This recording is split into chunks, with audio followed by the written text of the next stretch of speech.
স্বাধীনতার স্থপতি বঙ্গবন্ধু শেখ মুজিবুর রহমান 18 বছর বয়সে বিয়ে করছে। কাজী নজরুল ইসলাম অল্প বয়সে বিয়ে করছে। মহাত্মা গান্ধী অল্প বছর বয়সে বিয়ে করছে। শেক্সপিয়ার ছোট থাকতে বিয়ে করে ফেলছে। এই যে আগে বিয়ে করছে, এতে সফল হইতে কোনো সমস্যা হয়েছে? বঙ্গবন্ধু শেখ মুজিবুর রহমান উনি কি সফল রাষ্ট্রনায়ক নন? করছেন তো সবাই নাকি? হ্যাঁ,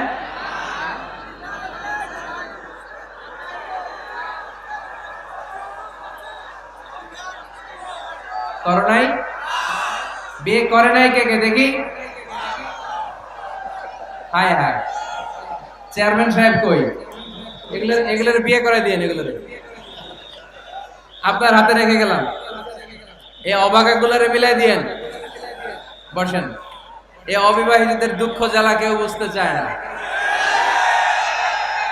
ঠিক কিনা? বিয়ে করে ফেলবা। বিয়ে করলে নেয়ামত বাড়ায় দেয় কে? দারিদ্রতা থাকলে ধনাঢ্যতা দিয়ে দেয় কে? সবাই চাকরি করে বিয়ে করতে চায়, ব্যবসা ভালো হলে বিয়ে করতে চায়, কিন্তু জানেই না ব্যবসায় ভালো হওয়ার আর চাকরি পাওয়ার মাধ্যম হচ্ছে আগে বিয়ে করা। আগে কি করা? স্বাধীনতার স্থপতি বঙ্গবন্ধু শেখ মুজিবুর রহমান 18 বছর বয়সে বিয়ে করছে। কত বছর বয়সে? এক বর্ণনা দেখলাম 14, আর এক বর্ণনা দেখলাম 18। কাজী নজরুল ইসলাম অল্প বয়সে বিয়ে করছে। মহাত্মা গান্ধী অল্প বছর বয়সে বিয়ে করছে। শেক্সপিয়ার ছোট থাকতে বিয়ে করে ফেলছে। তো এরা এই যে আগে বিয়ে করছে, এতে সফল হইতে কোনো সমস্যা হয়েছে? কথা বলেন না কেন? বঙ্গবন্ধু শেখ মুজিবুর রহমান উনি কি সফল রাষ্ট্রনায়ক নন? কাজী নজরুল ইসলাম সফল কবি নন? তো এদের আগে বিয়ে করা তো এদের সফলতা ঠেকায় রাখতে পারে নাই। এরা আগে বিয়ে করে সফল হয়েছে, কিন্তু আমরা সফল হয়ে তারপরে বিয়ের পিড়িতে বসতে চাই, ঠিক কিনা? ঝামেলাটা এইখানে।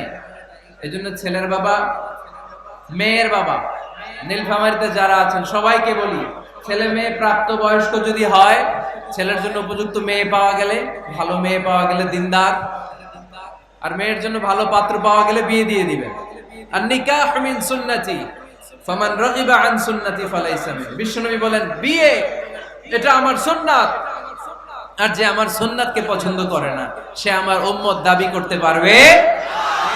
আরবাউন মিন সুনানিল মুরসালিন, 4টা কাজ দুনিয়ার সব নবীরা করেছেন, এর মধ্যে একটা হচ্ছে বিয়ে। সুবহানাল্লাহ পড়বেন না? এজন্য বিয়ে করবেন সম্মানিত ভাইরা, বিয়েতে বরকত। যারা বিয়ে করে নাই তাদের ঈমানের অর্ধেক অপূর্ণাঙ্গ। বিয়ে করলে ঈমানটাকে পরিপূর্ণ করে দেয় কে? তো যারা হাত তুলছে এদেরকে আল্লাহ রূপবতী, গুণবতী, নেককার, ভদ্র স্ত্রী দিয়ে আল্লাহ ধন্য করুক। আমরা পড়ি আমিন। দেখছেন এখন গলার আওয়াজ বড় হয়ে গেছে, এখন মহা খুশি, বিয়ের কথা শুনলেই খুশি।